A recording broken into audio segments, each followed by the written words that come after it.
है कि बागी अरकान की नई सियासी जमात बनाने की तैयारी मुकम्मल है। इस जमात की क़यादत कौन करेगा ये हम आपको बताएंगे, और ये भी कि इस जमात के क़याम का एजेंडा क्या है, और ये भी कि इस जमात की सियासी क़ुव्वत कितनी होगी। लेकिन पहले एक नज़र इस पर कि चौधरी परवेज़ इलाही और चौधरी मोनस इलाही के अहले खाना के बैरून मुल्क रवानगी पर पाबंदी आयद कर दी गई है। बैरून मुल्क मुकीम मोनस इलाही के हवाले से कहा जा रहा है कि शायद अब वो पाकिस्तान वापस नहीं आएंगे, क्योंकि उनको खदशा है कि वापसी पर उनको वफाकी तहकीकाती इदारे हिरासत में ले सकते हैं।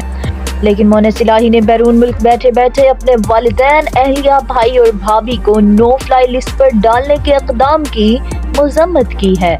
मोनस इलाही का कहना है कि लगता है कि अगली बार मेरी और मेरे वालिद की होगी। मोनस इलाही का ख्याल है कि वफाकी अदारे PDM का साथ देने के लिए इनको आमादा करने की कोशिश में दबाव डाल रहे हैं। मोनस इलाही इशारों की जुबान में कहते हैं कि FIA में खुद इतनी जान नहीं है कि वो हमारे खिलाफ इस तरह की कार्रवाई कर सके। उनका इशारा एस्टैब्लिशमेंट की तरफ है, लेकिन वो इस हद तक मोहतात हैं कि इदारे का नाम नहीं लिया।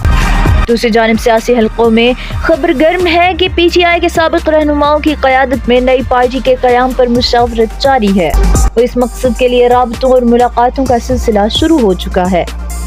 इस हवाले से ज़राए का कहना है कि वस्ती और जनूबी पंजाब के अहम सियासतदान नई पार्टी का हिस्सा होंगे।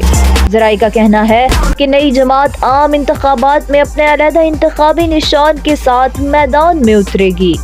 आम इंतखाबात में नई जमात पीपल्स पार्टी और नून लीग के साथ सीट एडजस्टमेंट भी कर सकती है। ज़राए ने अंदाज़ा लगाया है कि नई जमात पंजाब असम्बली की 40 से 45 सीटें हासिल करने की कोशिश करेगी। लेकिन ऐसा कैसे मुमकिन होगा? ये तभी हो सकता है जब PTI की क़यादत इमरान खान के हाथ में नहीं हो, और ऐसा करना जान जोखों का काम है।